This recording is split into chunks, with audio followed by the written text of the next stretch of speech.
IQ va EQ.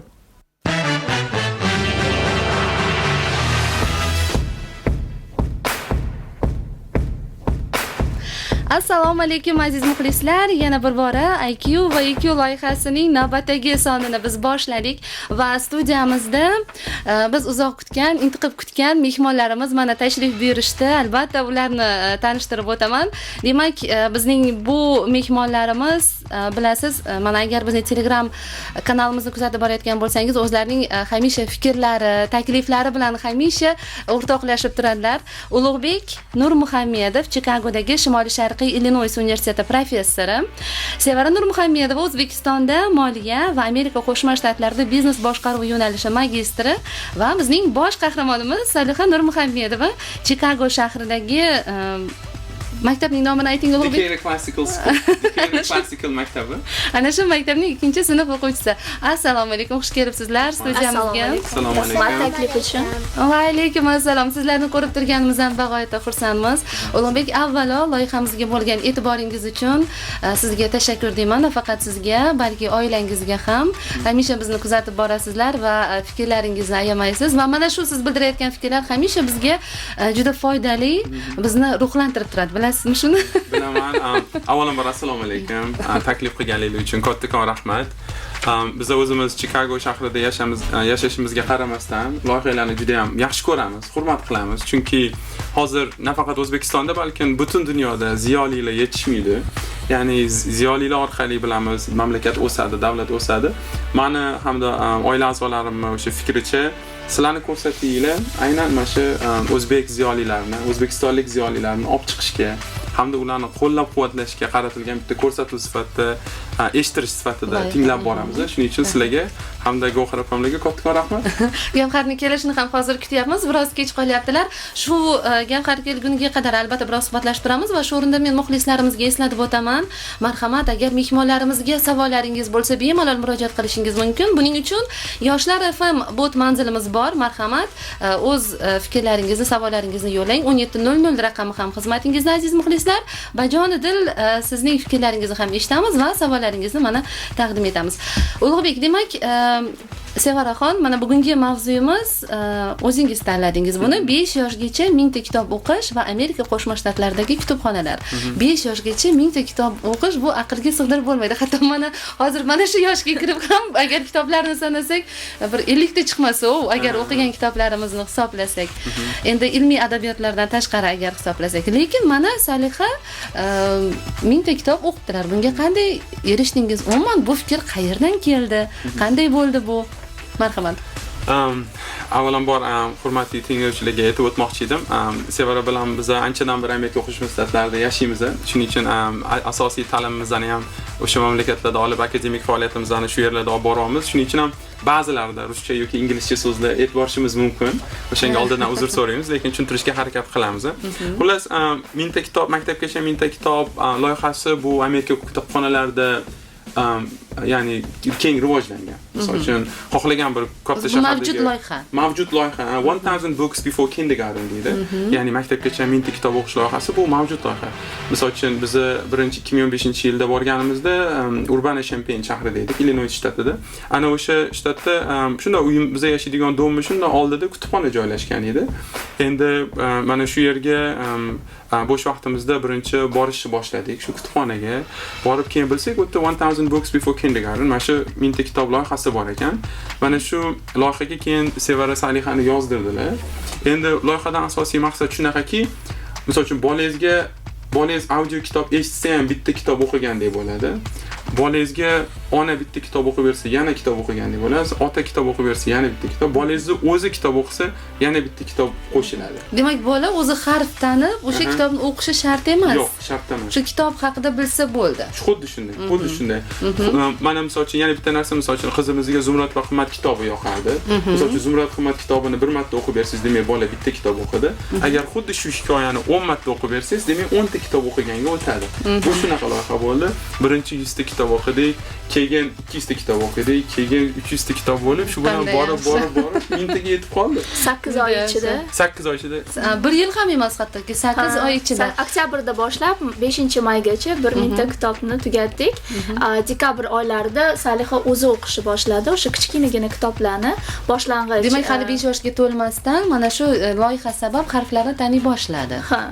Juda yaxshi. Mana hozir Gavhar ham keldilar. Assalomu alaykum Gavhar. Assalomu alaykum.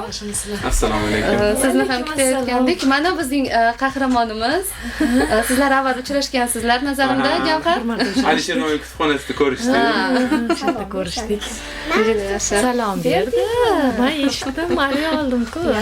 Mana endi Salihani o'zidan so'rasak, o'zbekcha mal biroz qiynalib bo'lsa deb gapiradilar, to'g'rimi? Chunki Amerika Qo'shma Shtatlarida tug'ilganlar. Salihaxon, marhamat, mana shu kitoblarni o'qish sizga yoqadimi? Menga yoqadi. Bitta kitob ko'rsam, menga yoqib qoladi, keyin o'shani o'qiyman. Birinchi oyingiz o'qib berganlar qaysi kitobdan boshlagansiz? Men Cinderelladan o'qidim. Prinsessalarda. Malikalar haqidagi kitob yoqadi? Yoqqan. O'sha Disney malikalari qaysi edi ular? Aurora, keyin Cinderella, keyin Snow White, Jasmina, Princess Jasmina, keyin Merida. Bitta kitobi bor Merida haqida, biz uni olib keldik. Ya'ni Disneydagi o'sha prinsessalarga atab yozilgan kitobchalar bor. Buni o'sha nomlari graded reader deydi. Ya'ni o'sha bola tilida yozilgan bolalar kitobida. Mana shunaqa kitoblarni o'qib berdik. Endi buni yaxshi tomoni shunaqa bo'ldiki, multfilmini birinchi ko'rib, keyin o'qirdik. Yoki birinchi o'qib, keyin multfilmini ko'rardik-da. Ya'ni bolada qanaqadir tushunchaga ega bo'ladi. Shunaqa tasavvur hosil bo'lishi uchun.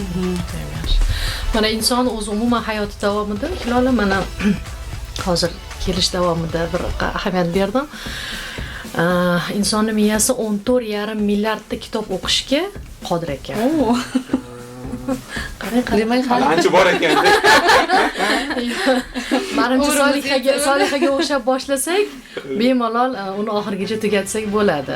Aslida bu juda ham katta miqdor, 14,5 milliard, uncha emas, bilmadim. Endi buning uchun qanchalik katta kutubxonamiz bo'lishi kerak, o'tdagi kitoblarni nafaqat o'qib, shunchaki bir operativni o'qib ketish boshqa yoki o'shani o'qib, uni o'zi orqali o'tkazib, tushunib, o'qib, unga amal qilgan boshqa. Shuning uchun hali o'qigan kitoblarimiz oldinda. Yaxshi, shu mana hozir Salihaning ota-onasining bolaligi haqida savol bermoqchi. O'zingiz 5 yoshgacha nechta kitob o'qigansiz, Ulug'bek, Sevara?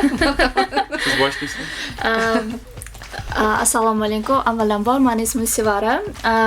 Kichkinaligimda, lekin men hali 5 yoshimda o'zim kitob o'qishni bilmaganman, lekin ota-onam menga har kuni yotishimdan oldin kitob o'qib berishgan.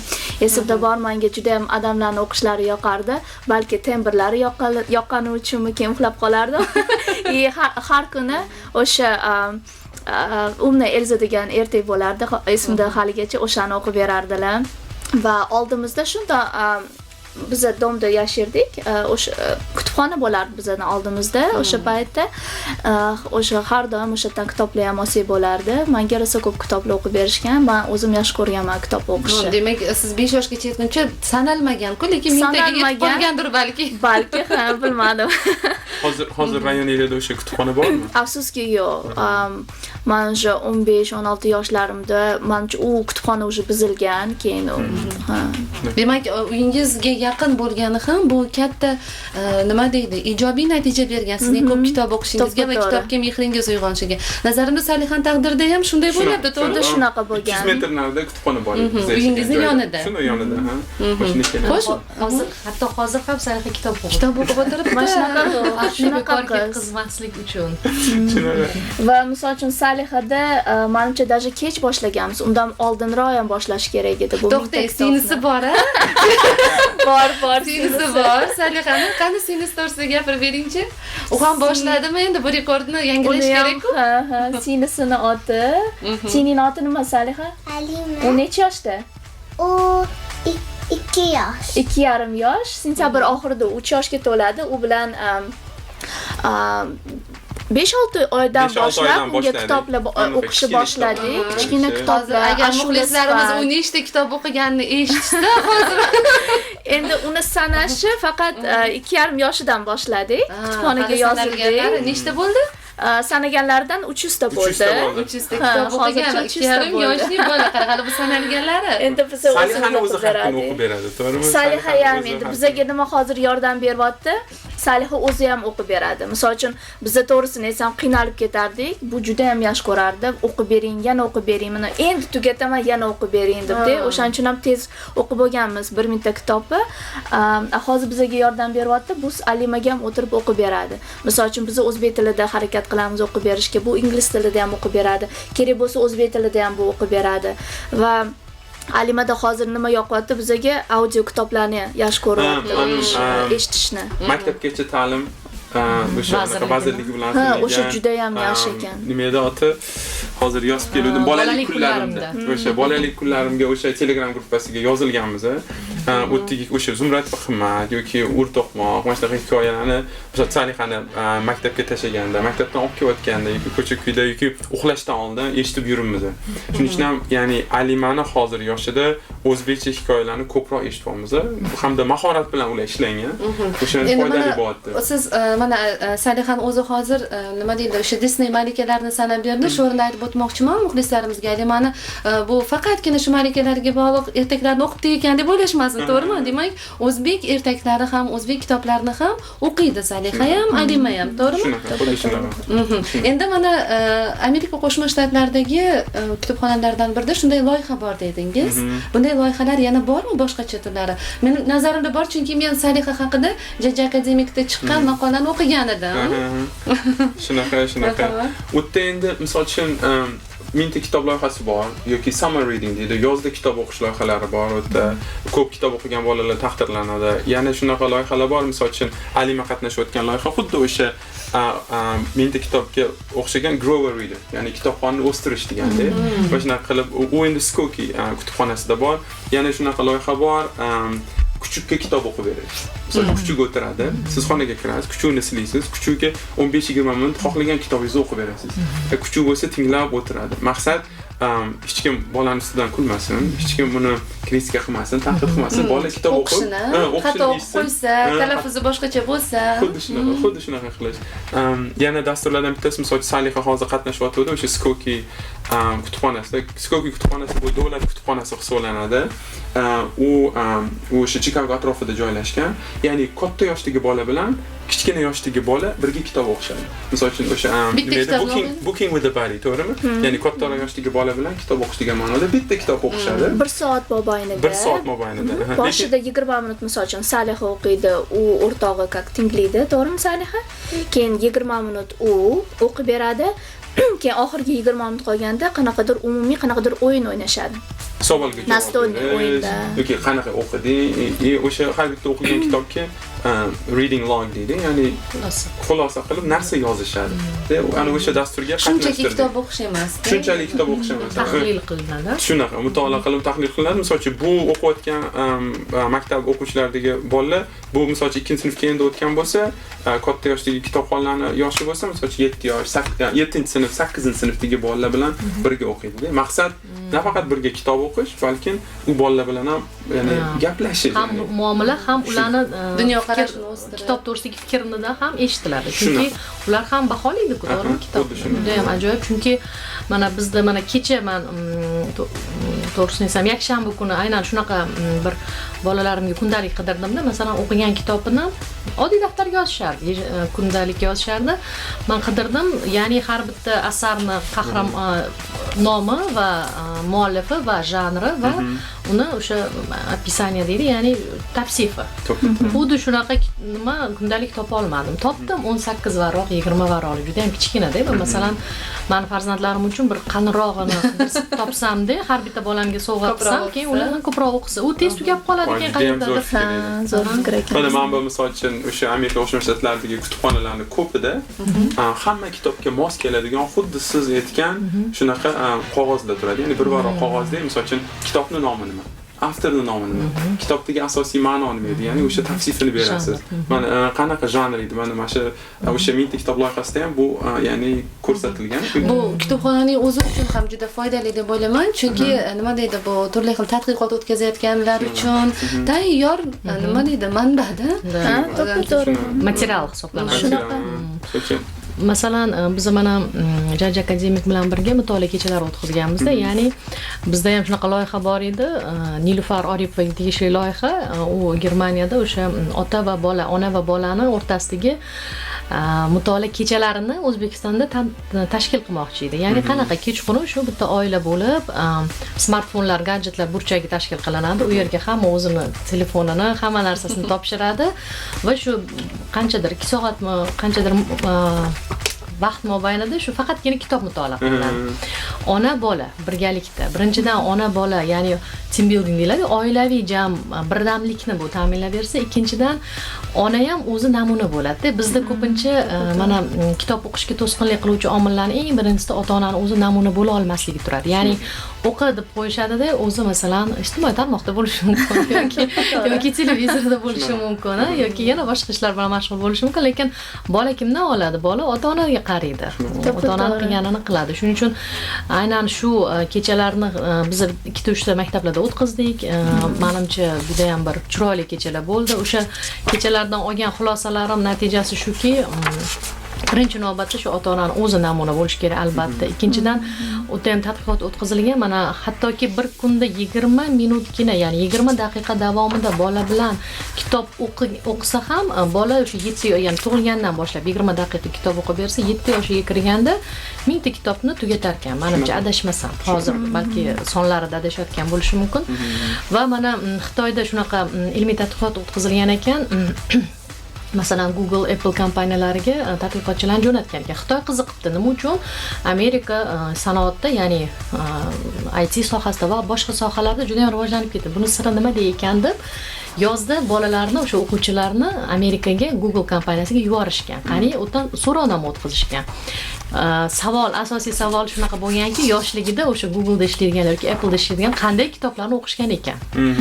Va so'rovnoma natijasida ular ko'proq ilmiy fantastik janrdagi kitoblarni o'qilganligi aniqlangan va Xitoy shu narsani o'quvchini almashgani, o'quvchilarni obmen almashish natijasida Xitoyga qaytgandan keyin o'quvchilar Xitoy kutubxonalarini birinchi o'rinda ilmiy fantastik janrdagi kitoblar egallagan ekan. Ya'ni Xitoy ham bu nafaqat bu bir tajriba almashish, bu balki o'sha o'qigan narsasini, ya'ni olgan narsasini darhol o'zida qo'llash usuli. Menimcha bu amaliyotda juda ham bir qo'l keladigan usul bo'lsa kerak-da va o'sha Xitoyni ham rivojlanib ketishda ham aynan mana shu bolalarni ilmiy fantastik kitoblarga bo'lgan qiziqishini oshirishi ham rol o'ynagan ekan. Nazariy hech qachon nazariy bo'lib qolish kerak emas-da, amaliyotga albatta tatbiq etish kerak. Endi mana O'zbekistondasiz hozir. O'zbekistondagi Toshkentda asosan kitobxonalarga bordingizmi? Kitob do'konlariga borgandirsizlar, kitobxonalar. Endi qanday bizdagi sharoitlar, kamchiliklarimiz, yutuqlarimiz, bizga yoqqan o'zgarishlar, yoqmagan holatlar bo'lsa. Avvalambor ko'p ya'ni ijobiy o'zgarishlar bo'libdi. Mana shu mavzuda ham, masalan, Chikagoda bo'lganimizda kuzatdik. O'sha prezidentimizning farmonlari bilan, ya'ni o'sha hokimlar, ya'ni san'at ahli va boshqalar o'sha o'zlari o'qigan maktablarga yoki joylarga borib kitoblarni berishdi, to'g'rimi? Albatta bu yaxshi narsa, chunki kutubxonaning asosiy maqsadi ham shunaqa bo'lishi kerak. Ya'ni o'quvchi borganda o'ziga yoqqan kitoblarni topa olish kerak. Bu bitta narsa. Yana ikkinchi narsa, o'sha kitob olamiga bordik.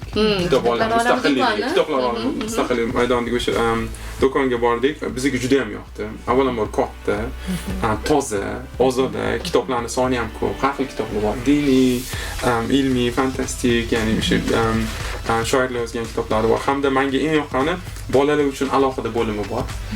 Bizning Alima qizimiz, 2,5 yoshli qizimiz o'sha yerda baqirib yurdi. Hech kim tush degani yo'q. Ya'ni aytmoqchimanki, rostdan ham bolalar kutubxonasi Amerikada masalan shunaqa-da. Bolalar shovqin-suron qilib yuradi. Biri o'tirgan, biri yotib o'qigan, biri turib o'qigan. Shunaqa bo'ldi. Ya'ni bizga mana shu narsalar yoqdi. Yana o'sha aytib o'tmoqchiman, bolalik kunlarimda, lekin men uchun u juda ham zo'r resurs bo'ldi. Ya'ni chiroyli o'qilgan. Shu bilan birga aytmoqchimanki, mana misol uchun G'ohar ham aytib o'tdilar, o'sha fantastik janrdagi yoki ilmiy janrdagi Jajji akademik jurnali ham bunga bitta misol bo'la oladi. Ya'ni bizga bu jurnal juda ham yoqadi. Hamma ota-onalarga shu jurnalni maslahat bergan bo'lardim. Sizda qo'shimchalar bormi? Mana hozir Jajji akademik jurnalni o'qib o'tiribdi Soliha. Har doim o'qisalar kerak. Qanday qilib sizlarga Jajji akademik yetib boradi? Bu jurnal biza ham Chikagoda bilsanglar kerak, o'tda o'zbeklar hamda o'zbekistonliklar juda ham ko'p. Shu aytishlaricha 2000-3000 ga yaqin o'zbekistonliklar bor. O'tda jamiyatimiz bor. Uzbek Chicago American qanaqa edi? Chicago Uzbek American Association of Chicago. Chicago Uzbek American Associatsiyasi bor.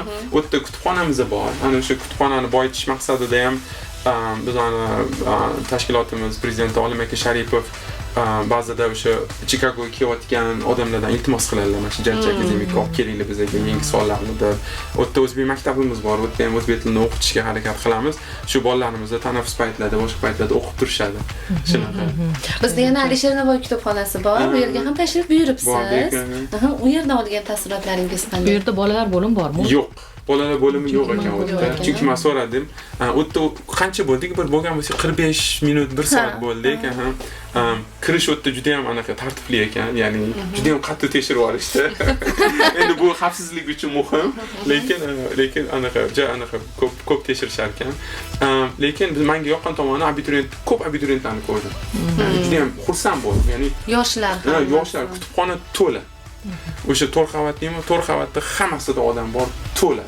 O'qib o'tirishdi. Kimdandir so'radim, ular aytdilarki, "Yo'q, hozir imtihonga tayyorgarchilik ketyapti, shuning uchun ham odam ko'p, o'zi umuman ko'p bo'ladi odam." Yana bir odam aytdiki, 24 soat ishlasa ham bu kutubxona 24 soat odam bo'ladi shu yerda deyishdi.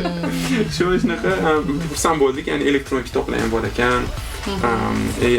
4-qavatida ilmiy ish bilan shug'ullanayotgan, dissertatsiya ustida ishlayotgan odamlar uchun ham ya'ni qo'llanmalar, sharoitlar bor ekan. Yaxshi, juda ham xush. Birinchidan chiroyli-da. Ya'ni misol uchun forum yoki qaysidir san'at saroyi chiroyli emasdek, kutubxona chiroyli-da. Bu o'zgacha ramz-da baribir. Ya'ni o'sha Amerikada ham o'sha bizda boradigan Niles kutubxonasi bor. O'sha Chicago atrofida joylashgan. O'tda asosan o'sha Hind millati, Pokiston millati, umuman musulmonlar joylashgan rayon, Niles kutubxonasi borasiz. Shunaqa havosiz keladi, chiroyli. Yoki Skokie kutubxonasi bor. Asosan o'tda Yahudi millatiga xos odamlar yashashadi. Ularning kutubxonasi endi Amerika Qo'shma Shtatlarida davlat kutubxonalarining orasida 2-mi, 1-o'rinda turadi. Endi kirasiz, havas qilasiz, hamma sharoitlar bor. Nazarimda kitobxonlarga shunaqa sharoit bo'lishi kerak. Ya'ni kutubxona bu kitobni shunday qilib sevdirish kerak. Shunaqa, xuddi shunaqa-da. Ya'ni kutubxona bu xizmat bu. Bu ya'ni o'sha kutubxonaga borasiz, misol uchun men qo'rqmasdan, uyalmasdan kutubxonachiga 10 ta savol beraman. Kutubxonachi menga kulib turib 10 marta javob beradi. Iymanmasdan. Ya'ni kutubxona bu mashtaqa xizmat, sevdirishi bitta yo'li ham chiroyli bo'lishi kerak. Hamda misol uchun menga nima yoqadi Amerikan kutubxonalarida, xohlagan miqdoringizda kitob olsangiz bo'ladi. Hech qanaqa limit yo'q. Misol uchun 20 ta kitob olasizmi, 20 ta olish mumkin. 100 ta olasiz. Misol uchun oxirgi marta menimcha anaqa ham qo'yishdi, agarda qaytarmasangiz shtraf ham, jarima ham yo'q deyishdi. Skokie kutubxonasida mabodo agar misol sizga 1 oyga berishadi, 1 oydan sal kechroq olib kelsangiz kitobingizni, ilgari jarima solinardi, oxirgi 2 oydan biri jarimasi yo'q. Jarimani ham vaqtingiz bo'lganda olib kelinglar bo'ldi. Ya'ni vaqtga ham chegarani olib tashlash. Xohlaganingizcha o'qinglar, xohlaganingizcha miqdorda kitob olinglar, xohlagan mavzuda bor topasiz. Shunisi yaxshi. Menga yoqqan tomoni misol uchun hozir bizning oldimizda kutubxona bor, mashinada 2 minutlik yo'l. Niles kutubxonasi bizdan 10 minutlik mashinada yo'l, Skokie kutubxonasi 15 minutlik yo'l. Mabodo agar Niles kutubxonasida bizni xohlagan kitob bo'lmasa, Niles kutubxonachilari Skokieda o'sha kitobni siz uchun olib keltirib berishadi. Yoki даже boshqa agar mabodo Illinois shtatida u kitob bo'lmasa, boshqa shtatdan o'sha kitobni sizga olib kelib berishadi. Tekinga. Shunaqa. Endi misol uchun Skokie lekin pulli, chunki biz Skokie rayonida turmaymiz. Chicagodagi hamma kitoblar bizga tekin. Niles bilan nimagadir Chicagoning aloqalari yaxshimi deyman, o'tbigilar ham tekin. Ya'ni umuman davlat kutubxonalari tekin. Bitta donishmandning siz gaplari. kirmagan kutubxona qolmagan shekilli. Bizni yaxshi ko'ramiz. Oilaviy yaxshi ko'ramiz. Shu mana shu ko'fi shop bilan shirin to't qiladigan joy bilan kutubxonalar. Bookstore bor, bizada ham kitob o'sha olamiga o'xshagan bookstore bor, Barnes and Noble. Shunisi Men o'sha yoqdi joyga bizga. o'xshatdim kitob olamini. Kitob olamini Juda ham yaxshi qilishibdi, chunki coffee shopi ham bor. Odamlar misol uchun shirinlik olib, qahva olib, choy olib o'tirib, ham kitob o'qisa bo'ladi, ish qilsa bo'ladi. Va kutubxona misol uchun, kutubxona emas, kitob sotiladigan joy. Kitob sotiladigan joy. Bizda mana bu yerda biqinimizda desak ham bo'ladi, bu kafe bor. Xuddi shunday sharoit. Hozir kirib Tavsiya ketamiz. qilaman. Yangi borsa bo'ladimi? Bo'ladi. 100 metr. Bo'ladi. Tavsiya qilamiz. Juda turli xil mavzularda kitoblar va xuddi shu shirinlik va qahva bilan biz gavhar bilan kirib turardik bu yerga. Tavsiya qilaman. Bitta donishmandni gaplari bor ekan, agar siz kutubxonalarni qadrlamasangiz, demak siz axborotni, madaniyatni, donishmandlikni qadrlamagan bo'lasiz. Siz o'tmish ovozini bo'g'ib, kelajakka putur yetkazasiz degan ekan. Bir nimada ham tarixda ham bitta kitob o'g'risi bor ekan. Hozir ismini eslolmadim. O'sha o'qigan edim. Juda ham ko'p kitoblarni o'margan ekan. Hamma kutubxonalardan eng kerakli, eng bir topib bo'lmaydigan kamyob, noyob kitob, nodir kitoblarni o'g'irlayotgan va oxirida ushlangan o'sha o'g'ri, agar eshitish oxirigacha esimga tushib qolsa aytaman ism familiyasini, va hamma kitoblari tortib olib yana joyiga qo'yilgan ekan. Maqsad nima bo'lgan ekan? Maqsad o'qish. O'qigan ekan hamma kitoblarni. Endi bilmadim, balki o'sha paytda ham bu kriptomaniya ham bo'lgandir. Chunki mutaxassis sifatida kutubxonaga borib o'sha kitobni o'qisa bo'ladi va kasallik o'g'irlab turib o'qigan va bundan u boshqacha bir qoniqish, lazzatlanish olgan bo'lishi mumkin. Mana shu farzandlarimiz bilan ko'pincha mana shu kitob mutolaasiga qiziqish jarayonida mana bitta ma'lumotlar topgan edim. Mana katta o'g'lim topib bergan ma'lumot, AQShda xususiy qamoqxonalar qurish industriyasi rivojlanyapti mana oxirgi paytda. Ular 15 yildan keyin ularga nechta kamera kerak bo'lishini bilish uchun 10-11 yoshida kitob o'qimaganlar sonidan kelib chiqib, eng oddiy algoritmdan foydalanishdi. Bu bilan ziyoli qatlam orasida jinoyatchilik yo'q deb bo'lmaydi, ammo omillar orasida bog'liqlik borligi aniq degan ma'lumotni topib beribdi. Bunga nima deysiz, Ulug'bek? Bu ham bir ajoyib. Juda ham ajoyib. Endi bu ham bir olimlarning qaysidir bir nima deydi, prognozi-da bu endi bu ham. Shunga mana shunday fikr bu. Endi hozir mana Saliha qanday kitoblarni o'qiyapti, qanday yo'nalishdagi? Hozir oxirgi marta qaysi kitobni o'qiyapsiz, Saliha? Oxirgi marta Katta kitobni olib keldik-ku. Nima edi? qattasi. Kitobni hali kiyimlarni orasiga ham solib olib kelgansiz. Ya'ni yo'lda bu og'irlik samolyotda ham to'lash kerak. Samolyotda qaysi kitobni olib Garri Potter. Garri Potter o'qiyapti, birinchi qismini hozir o'qiyapti. Biz Ramazonga shuni sovg'a qildik. Ro'zaga o'sha O'zi tanladimi endi bu asarni O'zing tanladingmi? O'zim tanladimmi, esimda yo'q. Esingda bo'lsa o'zing tanlading, chunki sinfdoshlaring o'qiyotdi, bir payt bizga kelib, Garri Potterda bu bor ekan, siz bu komandadamisiz, u komandadamisiz dedi. Keyin Biz aytgancha maktabida ham bor kutubxona. Har misol uchun haftada bir marta o'sha seshanba kunlari xohlagan kitobini olishadi, o'sha o'zini kitobxona. Tuesday. Seshanba-ku. O'sha har seshanba o'sha maktabini o'zida bor, kutubxonasidan olib, o'sha kitoblarni ham tez o'qiydi. No, u o'zini o'sha menimcha dugonalariga qiziqqan kitoblari bor. Keyin uyda yana anaqa bir payt Grek mifologiyasiga juda ham qiziqib, hammasini o'qib chiqdi. Biz unga kolleksiya olib berdik. O'sha hamma kitoblarini o'qidi Grek mifologiya bo'yicha, chunki ularning maktabda lotin tili o'rgatiladi. O'shanga menimcha o'sha o'qituvchisi ham qiziqtirdi-da ularni. O'shani hammasini o'qib chiqdi. Kichkinagina kitoblar edi, lekin sabraniyasidir. Где-то ichida 20 ta kitob. Keyin Roald Dahl kitoblarini o'qidi. Qaysi birini o'qiding Roald Dahl kitobini? BFG o'qidim, Akinasini o'qidim, o'shanisi. Keyin men Matilda o'qidim, bitta kichkina qiz haqida. Keyin yana qaysi biri edi? Yana bor edi. Shokoladli fabrika. Shokolad to'g'risida bittasi Charlie and the Chocolate Factory. Hozir o'zbek tiliga tarjima qilish anaqasi edi. Umuman bizda bolalar radio kitobxonasi kanalimizda Saliha g'olib bo'lgandilar. Sovg'alari turibdi, va'da.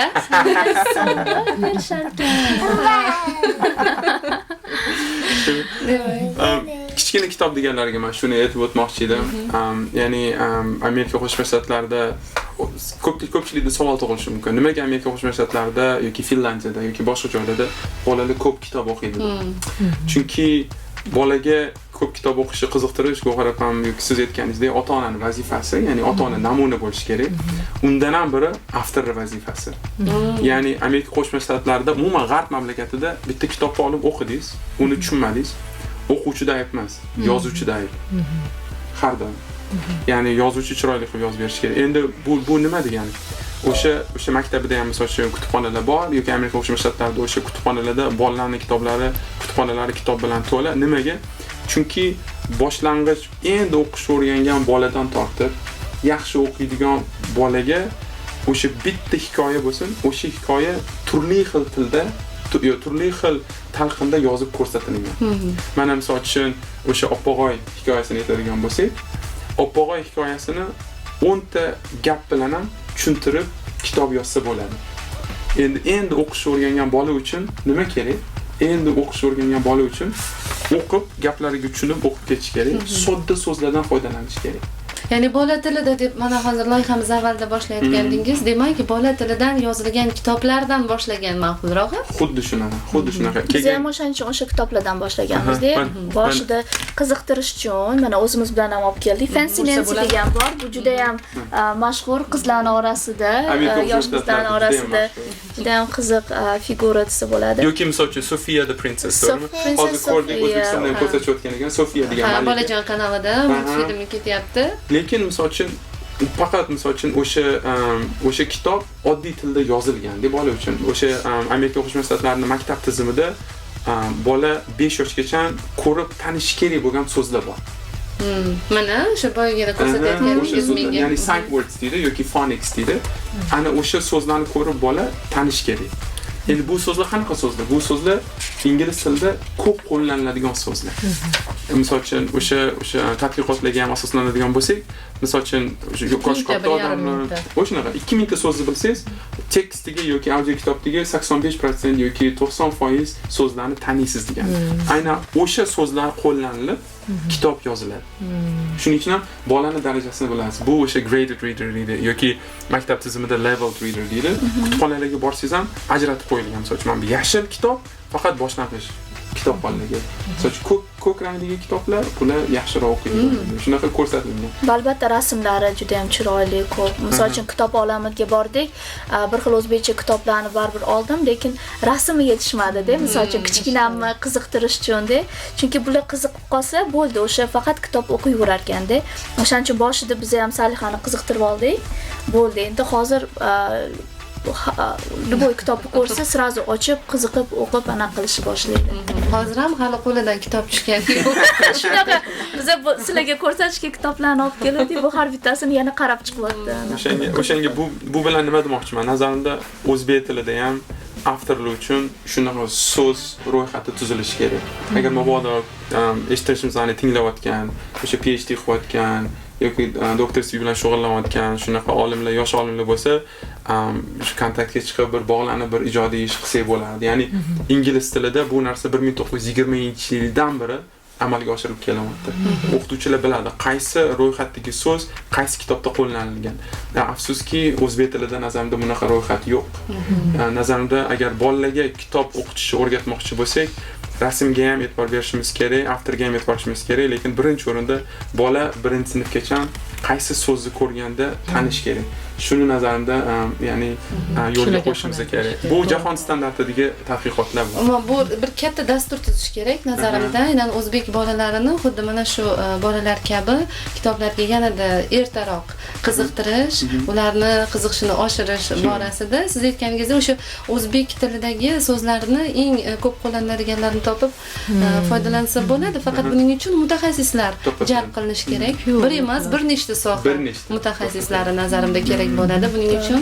Mana o'sha 1000 ta kitobni men eshitishni boshida yo'q edim. 1000 ta kitobni da qandaydir ro'yxat bormi, Ulug'bek? Ya'ni 1000 ta kitob istalgan kitob bo'lishi mumkinmi yoki aynan shu bolani yoshiga keladigan qandaydir ro'yxatlar mavjudmi? xohlagan kitob bo'lishi mumkin. Buning ichiga audio kitoblar ham kiradi. Buning ichida yoshiga mos kitoblar ham kiradi. Buning ichiga xohlasangiz o'zbekcha kitob, xohlasangiz inglizcha kitob, lekin Amerika Qo'shma Shtatlarida kutubxonalarga kirsangiz qaysi sinfdagi bola qaysi kitoblarni o'qish kerak. Mana shu rekomendatsiyalar ko'rsatilgan, ro'yxatlar bor. berishadi. Yoki internetiga kirib olsangiz bo'ladi. O'sha ro'yxat nechtaga yetadi masalan? Bizda nima uchun so'rayapman? Masalan, farzandlarimiz yozgi ta'tilga chiqdimi? Sizning farzandingiz, misol sizning yoshingizdagi bola mana bu kitoblarni o'qish kerak deyshadi. Bu ro'yxat to'g'risini aytaman, 50 taga ham yetmaydi. 14 yoshgacha bo'lgan, 14 yoshgacha bo'lgan bolalarning orasida rus tilida 50 taga yetmaydi. O'zbek tilida bunday ro'yxatlar umuman yo'q. Yo'q desa ham bo'ladi. Ustadan ko'p bo'lsa kerak. Ustadan ko'p bo'lsa kerak. Ko'p man sanamaganman, lekin o'sha kutubxonalarni, o'sha misol uchun Skokie Library deymiz, Niles Library deymiz, o'sha kutubxonani web sahifasiga borib ko'rsa bo'ladi qaysi kitoblar. Bolalar bo'limida, kutubxonani bolalar bo'limida ham o'sha turadi. Misol uchun 1-sinf, 2-sinf, 3-sinf ro'yxatlar bolalar uchun mana shu kitoblarni tavsiya qilamiz deb. Hamda endi bir xillarda tema bo'yicha ham ketadi. Misol uchun Saliha o'sha 4 yoshida Fancy Nancy degan kitobni yaxshi ko'rib qoldi. Ya'ni sevib qoldi deb. O'sha bitta qiz bo'ladi, u kiyinishni yaxshi ko'radi, u chiroyli so'zlar ishlatishni yaxshi ko'radi. Misol uchun olib berib yuboring demaydi, iltimos olib berib yuboring. Misol uchun shunaqada endi. Mana shunaqalarga qiziqib qoldi. Keyin o'sha Disney prinsessalariga qiziqib qoldi. Yoki o'sha Greek mifologiyasiga qiziqib qoldi. Shunaqa bo'lib, mana shunaqa ro'yxatlar lekin o'zini bor. qiziqishlaridan kelib chiqildi u. Shunaqa. Maktabda ham ko'p o'qishadi. Ya'ni maktabda, misol uchun bizda ona tili deydi-ku, bularda bo'lsa reading degan fan bor. Alohida. Adabiyot emasmi? O'qish. Nechinchi sinfgacha bo'ladi bu? O'sha bu anaqadan boshlanadi. Boshlang'ich. 1-sinfdan boshlanadi. O'qish bo'ladi. To bitirguncha. Manimcha manimcha bitirguncha. Chunki Amerika Qo'shma Shtatlarida imtihonlar asosan ikkita fandan bo'ladi. Matematika, o'qish. Endi o'qish deganda o'sha adabiyot ham kiradi. Lekin o'sha language arts, yozish, shunaqalarda yoza bilish, demak o'qish va ona tili. Shunaqa. Ona tili adabiyot. Shunaqa desa ham bo'ladi. Chunki bizda o'qish alifbo tugatilgandan keyin deyarli 2-sinfda tugaydi, 1-sinf alifbo bo'ladi. Keyin o'qishga o'tiladi, va adabiyotga aylanib ketadi. Lekin mana shu nimada ham ma'lum bir kitoblar beriladi dastur bo'yicha. Siz aytayotgan o'qishda bu istagan kitobini o'qiydimi bola yoki belgilab beriladi, mana shu kitoblarni o'qish kerak. Mingta kitob loyihasimi yo maktabda? Yo'q, maktabda. Maktabda o'zini dasturi bor. Maktabda o'zini dasturi bor. Bular nima qiladi? Maktabda qaysidir fan tanlanadi. Hozir ularda Amerika Qo'shma Shtatlarining davlat maktablarida, xususiy maktablarni bilmayman, davlat maktablarida content based language instruction deydi, ya'ni qaysidir mavzu tanlanadi. Misol uchun ekologiya mavzusi. O'sha ekologiya mavzusi bo'yicha bir semestr bolalar kitob o'qiydi. Misol uchun bular ham o'qishadi. Bolalar uchun materiallar bor, o'zini yoshiga moslab berilgan. Misol uchun muz, erish, Antarktika, mana shu so'zlar, daraxtlar, karbonat angidrid, mana shunaqa so'zlarni o'rganib borishadi. Keyin maktablar odatda o'sha qaysidir onlayn dasturiga yozilgan bo'ladi. Misol uchun Rice Kids. Agar Amerika Qo'shma Shtatlarida yashaydigan tinglovchilar bo'lsa buni bilishadi. Rice Kids bor, yana ABC Kids bor. Maktab o'shanga yozilib, internet orqali o'qib, o'shanga savollarga javob berib, ya'ni o'qituvchi bola nechta kitob o'qidi, qaysi kitobda qaysi savolga javob berdi, qaysi savolga javob bermadi, shuni o'zi muntazam ravishda kuzatib boradi. interaktiv, onlayn tarzda. Xuddi shunaqa. O'sha maktab yozilgan, buni oti bor. Misol uchun bir xillarda, misol uchun Saliha uy vazifamni qilib oldim desa, bunga aytamiz, bor. O'sha planshetingga borganda o'shani olganda, o'shani o'qib savollarga javob bergan. Nafaqat o'qish, o'qishdan keyin savollarga javob berish shart. Ya'ni o'qish degani nima degani? Savolga javob bera olmasangiz o'qimadingiz deb. To'g'ri. Umuman biz bunday qiziqib savol berishimiz sababi bor. Albatta, mana shunday turli xil loyihalar haqida bilsak, o'zimizda ham yangi nima deydi, g'oyalar paydo bo'ladi. Loyihalar tuzib, balki mana bizni eshitayotganlar bo'lsa, nima deydi, o'sha loyihalarni amaliyotda tatbiq etib, farzandlarimiz hozir kitobga qiziqish o'zbek yoshlarida juda ham ko'p. Yana ham kuchayardi deyman-da. Adabiyotlar kam bo'lishiga qaramasdan bolalarimizni qiziqtirishga harakat qilamiz. Chunki mana oxirgi paytda kitob mutolaasiga xalaqit beruvchi omillar tekshirilganda, uyda monitorlar sonini ko'p bo'lishi ham bitta xalaqit beruvchi omillar ekan. Ya'ni bizda nima ko'p, televizor, ko'p planshet, kompyuter ketyapti hozir. Kitob javonlari ilgari mana bizni yoshligimizda kitob xonamiz bo'lardi. Ya'ni bitta katta xonada bir burchak, ya'ni kitob burchagi desak bo'ladi. Hozir afsuski shunaqa burchaklarimiz, kitobxonalarimiz, unaqa xonalarimiz yo'q. Biz ko'proq shu monitorlarga va hokazo uyni dizaynini buzmaydigan, chiroyli ko'rsatadigan narsalarga ahamiyat beradigan bo'lib qolganmiz. Solihaga savol. Soliha, uyingizda shunday burchak bormi? Burchak? Bookshelf bormi? Menda bor. Men birinchi qavatida men prosta o'yinchoqlarimni qo'ydim, keyin mana chiroyli narsalarimni qo'ydim u yerga. Necha kishi sig'adi o'tga? Keyin ikkinchi qavatda mana ikkinchi qavatda prosta kitoblar bo'lishi mumkin. Hammasi kitob emas, lekin ozginasi o'yinchoqlarim, keyin kitoblar shunaqa-da. Necha kishi o'qiysizlar o'tda? Bitta o'zini xonasini aytyapti. O'zini xonasida. Xonasida ikkita you have two bookshelves, right? Aniq living roomda-chi? Bitta qorasi bor. O'sha u o'tirgan xonamiz. U yerda. Ya'ni ayvonimizda bor. Adam uxlayotdilar. Ular adin kitoblar o'qiydi. Yana bedroomda bor, to'g'rimi? Alimaga o'qiydigan kitoblarimiz alohida Alimaga Demak, deyarli har bir xonada bir kitob burchagi bor ekan sizlarda. Hozir o'zini tilida oshxonada yo'q ekan. Oshxonaga ham qo'yamizmi? Qo'yamiz boshqa. Ana counter top ustiga bunday ko'p kitoblar qilib o'qishga-da qanaqa narsa qilishga yoqadi. Cookbook, pishirishga retseptlar bor kitoblarni o'zi olishimiz kerak, to'g'ri aytasan. Mana yangi g'oyalar beradi bolalarimiz. Shunaqa juda ham ajoyib. Menimcha yana bitta fikr aytmoqchi edim. Aytganimdek kichkinaligimda o'sha kutubxona bo'lgan bizning mahallada. Menimcha hozir yana mana hozir Alisher Navoiy kutubxonasi ham bor, juda ham katta, juda ham chiroyli, lekin dostup unga oson emas, to'g'rimi? Lekin o'sha mahallalarda kichkinagina kutubxonalar bo'lsa, undan ham zo'r bo'lardi. Mana sitilar qurilyapti, obod mahallalar qurilyapti. Kutubxonachi. Mana quruvchilar mana shundan zo'r bo'lardi. Shuni hisobga olishsa, albatta yaxshi. Chunki Amerikada bilasizmi, nima zo'r kutubxonalar juda ham yaqin. Misol uchun bolalarni qayerga olib borishni bilmasangiz, eng zo'ri kutubxona. Chunki ular mazza qilishadi. Kutubxonalarni davlat qurgan, to'g'rimi? Davlat kutubxonalari. Hozir mana bizdagi o'sha kitoblar olami yoki boshqa book kafelarni bularni yuridik shaxslar, oddiy insonlar qurgan. Shaxsiylar. Chunki davlat miqyosida kutubxonaga birinchidan u pul olib kelmaydi, daromad olib kelmaydi. Shuning uchun davlatni qiziqishida bo'lish kerak-da. Bu mana odamlar ko'p, mana oramizda mana Jaj akademikni bilan birgalikda hamkorlikda ishlaydigan Akadem nashr bor. Ular ham anchadan beri shu g'oyani ko'tarishyapti. Bizga yer berilsa, biz kutubxona quramiz o'zimizni mablag'imizdan. Bizga hech qanaqa foyda kerak emas, ilm taratish maqsadida degan maqsadla nima qilishyapti, lekin unga birinchidan davlat qanaqadir bir nima deydi, bir ro'yxushlik berib, tashabbus, yer ajratib hech bo'lmasa, qurilishga ham bir qanaqadir yordam bo'lsa, u foyda keltirmaydigan narsa bo'lgandan keyin hech bo'lmasa o'sha qurayotgan, o'shanga pul tikayotgan odam kuymasligi kerak-da puliga, ya'ni unga qiyin bo'lmasligi kerak. Uni maqsadi yaxshi, sharoit foydasi keyin bilinadi-da. Bu anaqa dolgosrochniy deydi-ku, uzoq muddatda ko'rinadi buni foydasi, albatta. Menimcha xudo xolasa qurilsa kerak. Chunki rostdan ham kitob o'qisangiz, ya'ni kitob sizni hayotga tayyorlaydi-da. Kitob sizni hayotga tayyorlaydi. O'sha Go'xarib aytganlaridek Amerikadagi o'sha mashhur insonlar ham o'sha yoshligida kitob o'qiganda, masalan uchun Bill Gates hammamiz havas qilamiz. Dunyoni qaysi burchagida bo'lishimizdan qat'iy nazar, o'sha kishi ham haligacha millioner bo'lsa ham kitob o'qiydi hamda har yili kitob tavsiya qiladi. Yoki Mark Zuckerberg, to'g'rimi? O'sha har yili kitob tavsiya qilishadi va boshqa o'sha ko'zga ko'ringan odamlar kitob tavsiya qilishadi, hali ham kitob o'qishadi. Ya'ni uni o'zi o'sha foydasi ko'p. Va har yili yangi kitob tavsiya etishadi. Shunaqa, xuddi shunaqa. Tan berish kerak. Kitobni eng bir ko'zga asosiy bir sifatlaridan biri kitob o'liklar bilan gaplashishning yagona usuli, yagona tili ekan. Chunki oramizda bo'lmagan olimlar yoki ularning fikrini o'qish uchun aynan o'sha biz kitoblarga murojaat qilamiz. Ya'ni ulardan qolgan meros bilan bizni bog'lab turadigan narsa ham bu kitoblar ekan-da. Bizda ham o'tmishda madrasalar bo'lgan.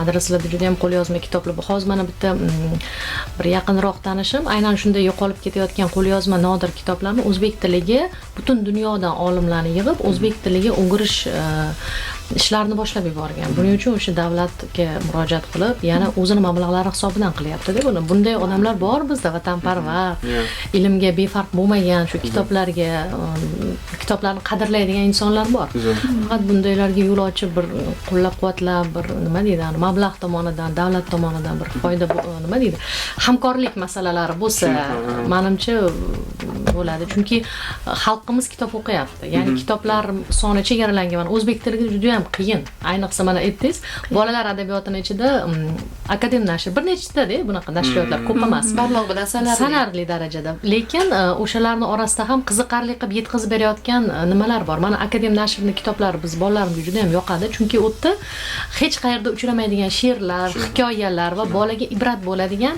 albatta rasmlar bilan. Sizlarda yo'qmi unday kitoblar? Bilmadim, biz o'sha kitob olamidan oldik. Demoqchiymiz. O'sha menga anaqasi yoqdi. Zumrad qimmat oldik. To'g'rimi? O'sha o'zbek tilida ham ingliz tilida ekan va rasmlari yoqdi. Ularni yoshiga, kichkina yoshiga mos. Bir narsa Quyoncha degan kitob ko'rdik. Quyoncha uni menga yoqqan tomon Mahmadona Quyoncha. Har bitta betida kichkinagina hikoyachi. Har bitta mana misol uchun varroq oladigan bo'lsak, tepasida tekst, pastida anaqa, pastida rasm. O'shami? Chunki Saliha misol uchun o'zbek tilini endi baribir anaqa qilyapti-da. Buning uchun birinchi til ingliz tilida. O'shaning uchun biz o'shanaqa hikoyalar o'zbek tilida ham ko'proq olishga. Mahmadona Quyonchada bunaqa Alauddin bor edi, keyin Appag'oy bor edi. Ko'p bilmagan hikoyalar bor edi. Chiqdi. Bugun o'qidi Alauddin. Ha, vaqtimiz afsuski juda chegaralangan. Vaqt qanday o'tganini bilmay ham qoldik. Siz bilan bajonidil yana 1-2 soat, hatto 3-4 soat suhbatlashishga ham tayyormiz. Juda qiziqarli mavzu. Umuman nafaqat bu mavzuda muxlislarimizga shuni aytib o'taman, bugungi mehmonlarimiz bilan albatta har qanday mavzuda qiziqarli suhbat olib borish mumkin. Shuning uchun o'ylaymanki, loyihamiz davomida navbatdagi ta'tillarda yana tashrif buyurasiz degan umiddaman loyihamizga. Demak, mehmonlarimizni yana bir bor tanishtirib o'taman. Ulug'bek Nurmuhammedov, Chikagodagi Shimoliy Sharqiy Illinois universiteti professori, Sevara Nurmuhammedova, O'zbekistonda moliya va Amerika Qo'shma Shtatlarida biznes boshqaruv yo'nalishi magistri va bizning bosh qahramonimiz 5 yoshgacha 1000 ta kitob o'qigan va hozir ularning soni yanada ortib ketgan Saliha Nurmuhammedova va bizning doimiy mutaxassisimiz Gavhar Teshaboyev, vrach psixoterapevt. Tashrifingiz uchun katta rahmat. Sizlarga omad. Charchamang. Tilab qolamiz. Rahmat.